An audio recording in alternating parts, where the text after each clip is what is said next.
Usa ka shooting incident simulation exercise ang gipaygayon sa Cagayan de Oro City Police Office kiniisip pagpangandam sa umaabot nga Semana Santa. Ang detalye sa report ni James Paulo Yap.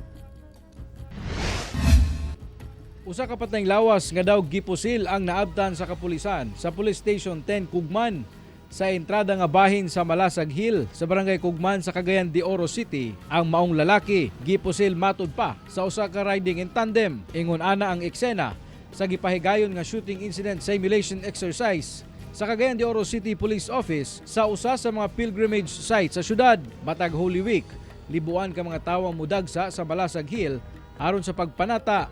Busa gitinguha sa kapulisan nga maplastar ang ilang pagresponde sa mga emerhensiya.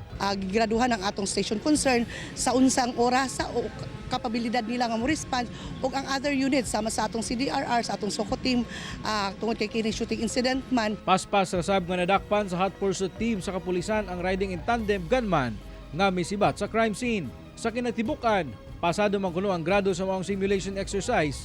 Apan, adunay mga angayan pang ang i-improve sama sa pakig-alayon sa kapulisan sa komunidad.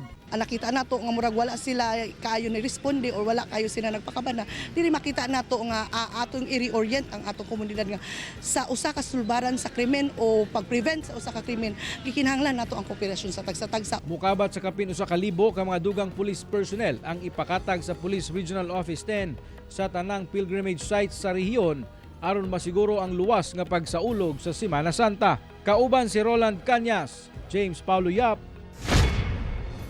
1 Mindanao.